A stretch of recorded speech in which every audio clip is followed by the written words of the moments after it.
जय गुरुजी। श्री शिव पुराण द्वितीय खंड 7वां अध्याय। ब्रह्मा जी ने कहा, हे नारद, ऐसा कौन सा प्राणी है जो भगवती महामाया के उस अनुपम सुंदर शरीर को देखकर मोहित न हो जाए। उनके दर्शन प्राप्त कर देवता तथा ऋषि मुनि भी मोहित हो जाते हैं। वे अपने मुख्य चिन्हों से अलंकृत तथा वस्त्राभूषण को धारण किए हुए थी। वे सिंह पर आरूढ़ थी। उनके उस स्वरूप को देखकर मैं अपना मस्तक नीचे झुकाकर उनकी स्तुति करने लगा। उस समय भगवती भवानी ने मुझ पर दया करते हुए कहा, हे ब्राह्मण, तुम जो चाहते हो वह वर मांग लो। यह सुनकर मैंने अपनी पिछली बातों को स्मरण करते हुए कहा, हे मातेश्वरी, रुद्र नामक शिव अवतार ने मुझसे बहुत ही कटु वचन कहे हैं और व्यर्थ ही धिक्कारा है। अतः आप अवतार लेकर उन्हें वश में कर लें, जिससे वे भी हमारे ही समान ग्रस्त हो जाएं। कृपा कर आप यही वरदान दक्ष प्रजापति को भी दीजिए, क्योंकि इसी अभिलाषा को लिए वह भी आपकी आराधना कर रहा है। तीनों लोकों में आपके अतिरिक्त कोई ऐसा नहीं जो शिवजी को मोहित कर सके। हे नारद, मेरी बात सुनकर भगवती भवानी ने कहा, हे ब्राह्मण, तुम धोखा देकर मुझसे ये क्या मांग रहे हो? इससे तुम्हें क्या लाभ होगा? इस समय तुमने मेरे सामने ये संकट भी उपस्थित कर दिया है कि मैं तुम्हें वरदान ना दूं तो वेद का मार्ग नष्ट हो जाएगा।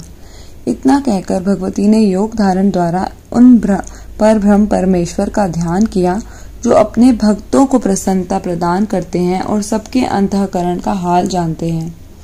भगवान सदाशिव ने उन्हें ध्यानावस्था में यह आज्ञा दी कि ब्रह्मा जिस वरदान को मांगते हैं उन्हें दे दो और तुम अवतार ग्रहण करना स्वीकार करो।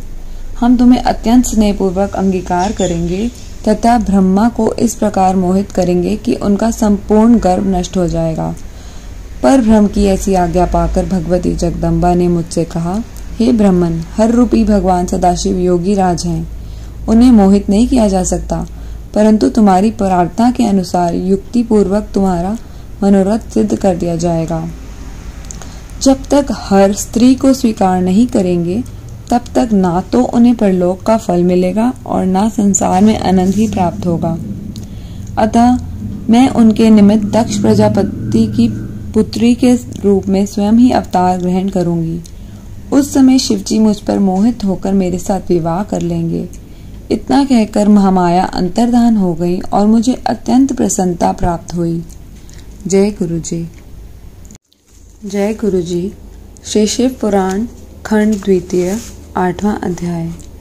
इतनी कथा सुनाकर सूत जी बोले, हे ऋषियों, पितामह ब्रह्मा जी द्वारा इस वृतांत को सुनकर नारद जी ने अत्यंत प्रसन्न होकर कहा, हे पिता, भगवान सदाशिव की आदिशक्ति ने जब आपको यह वरदान दे दिया, उसके उपरांत क्या घटना घटी ये आप मुझे बताने की कृपा करें। ब्रह्मा जी बोले, हे आत्मज, जब भगवती महामाया ने प्रकट होकर मुझे ये वरदान दिया, तब दक्ष प्रजापति ने मेरी आज्ञा अनुसार घोर तपस्या करनी आरंभ की। उसने तीनों प्रकार के प्राणायाम करते हुए शिव रानी के चरण कमलों में अपने हृदय को स्थित किया।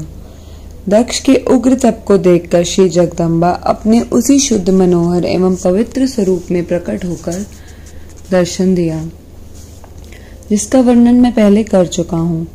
दक्ष ने उन्हें प्रणाम स्तुति करते हुए कहा, हे भगवती, मैं आपकी शरण में आया हूँ। आप मुझे अपना सेवक जानकर मेरे ऊपर कृपा करें। उसकी स्तुति को सुनकर भगवती बोली, हे दक्ष, तुम्हारी जो इच्छा हो मुझसे मांग लो। मेरे लिए कोई भी वस्तु अदेय नहीं है। यह सुनकर दक्ष ने कहा, हे मातेश्वरी, आप मेरी पुत्री बनकर मेरे घर में अवतार लें और हर के मन को मोहित करें। इस कार्य में मेरा ही कोई प्रयोजन नहीं है, अपितु तीनों लोगों का उपकार भी सन्निहित है। मैंने मोक्ष का वरदान ना मांगकर आपसे जो ये प्रार्थना की है वह पूर्ण होनी चाहिए। दक्ष की प्रार्थना सुनकर भगवती महामाया ने कहा, हे दक्ष, तुम जो चाहते हो वही होगा। मैं तुम्हारी पत्नी के गर्भ से उत्पन्न होकर शिवजी की अर्धांगिनी बनूंगी, परंतु तुम अपने मन में किसी प्रकार अहंकार नहीं करना, अन्यथा तुम्हारा संपूर्ण गर्व नष्ट हो जाएगा। इतना कहकर श्री जगदम्बा अंतर्धान हो गई और दक्ष अत्यंत प्रसन्न होकर अपने घर को लौट आए। तदुपरांत दक्ष ने 10 सहस्त्र मानस पुत्रों की उत्पत्ति की। वह सब तुम्हारी प्रेरणा से घर छोड़कर तपस्या करने के लिए वन में चले गए और परमपद को प्राप्त हुए। तत्पश्चात दक्ष ने 10 सहस्त्र पुत्र और उत्पन्न किए, परंतु वे भी तुम्हारा उपदेश सुनकर संसार से विरक्त होकर वहीं चले गए जहां उनके भाई गए थे। उस समय दक्ष ने अत्यंत क्रुद्ध होकर तुम्हें यह शाप दिया कि हे नारद, तुम अत्यंत अधम हो, क्योंकि तुमने मेरे सब पुत्रों को मेरे विरुद्ध कर दिया है। अब मैं तुम्हारे कर्म के अनुसार तुम्हें शाप देता हूँ कि तुम किसी एक स्थान पर ना ठहरकर सदैव भ्रमण किया करो। हे नारद, तुम्हें यह शाप देने के उपरांत दक्ष को अपने मन में कुछ संतोष हुआ। तब उसने अपने मन में ये निश्चय किया कि अब कुछ मैथुनी सृष्टि उत्पन्न करनी चाहिए। यह विचार करके दक्ष ने वीर प्रजापति की पुत्री वीरनी के साथ विवाह किया। विवाह के उपरांत दक्ष ने अपने हृदय में भगवती जगदम्बा का ध्यान किया। उस समय श्री जगदम्बा जी ने भी अपने मन में ये विचार किया कि अब मुझे दक्ष के घर जन्म लेकर उसका मनोरथ पूर्ण करना चाहिए। यह निश्चय कर वह दक्ष के हृदय में प्रवेश कर गईं। उस समय दक्ष प्रजापति को अत्यंत प्रसन्नता प्राप्त हुई और भगवती के तेज से उनका शरीर प्रदीप्त हो उठा। तदुपरांत शुभ अवसर पाकर दक्ष ने उस तेज को अपनी पत्नी में स्थिर कर दिया। जय गुरु जी।